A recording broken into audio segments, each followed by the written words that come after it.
game's gonna be spotting them early, putting them down, seeing where they bed down, try to maneuver the terrain, get in for a stalk. 529 grains of thunderous Easton Fury coming down hard. I'm excited.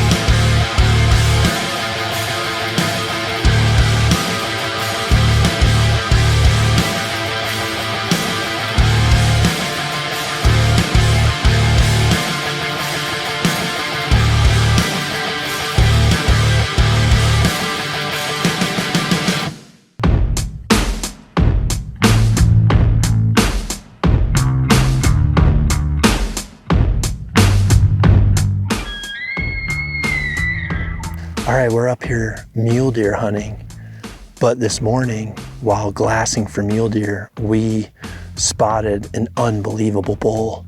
And I've got a bull elk tag, but I was gonna come back in September during prime time, but we found a bull that just must have moved into this area all by himself, just a freaking giant.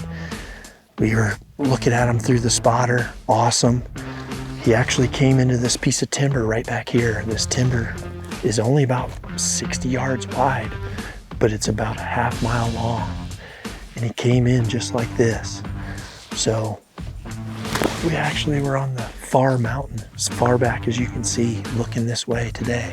So we've looped around about 10 miles to get all the way back here. We parked at the bottom and we just made this 30-minute climb up here. And now we're sitting with the wind in our face at the top of this draw.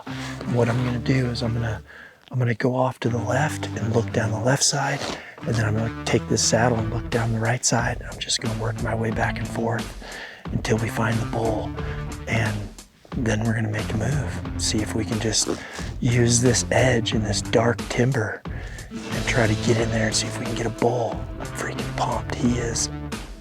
If he's what he looked like in that spotting scope from that far away, this thing is gonna be freaking awesome.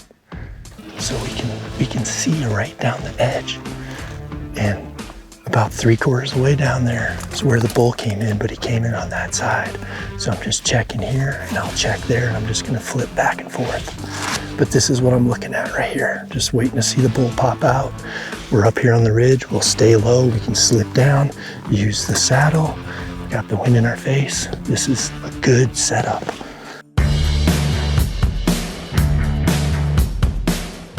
Just popped out about 175 yards down there. We gotta go socks. The wind's died down. Crocs and socks. It's time to kill a big bull, baby.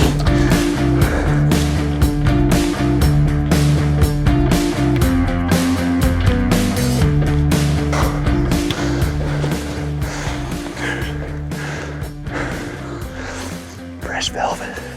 We're on the trail.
came over here and there's blood, and we've given him ample amount of time. So I'm just gonna follow this blood. We could see him go over this rise. So I'm just gonna see how the blood looks till we get up there. If it's sparse like this, we might back out. If we got good blood, we're gonna just keep going, so.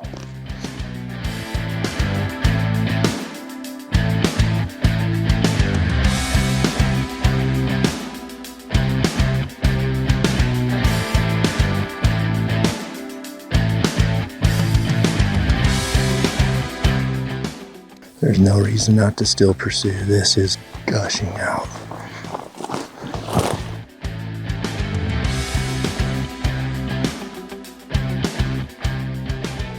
Oh my good Lord, dude. Look at the freaking width of that sucker. Gosh, dude.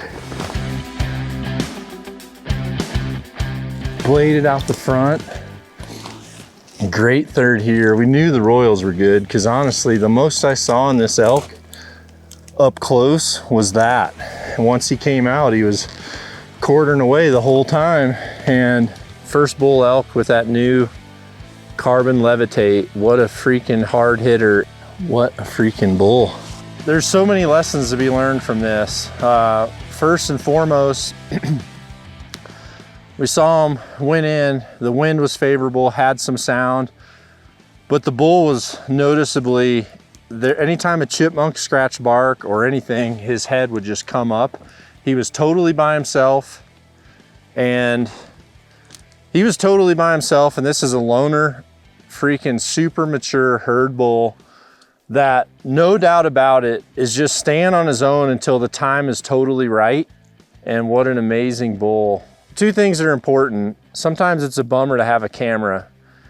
You screw up stalks having two people and a camera and trying to film it, but you're able to review footage. And upon reviewing the footage, I wanted to go right in behind that last rib and just go right up through. And he just started to react and picked his back legs up. And as he did, that back leg came into that arrow impact, but luckily not far enough. So it skimmed through the outside and went up and in and just immediately hurt him.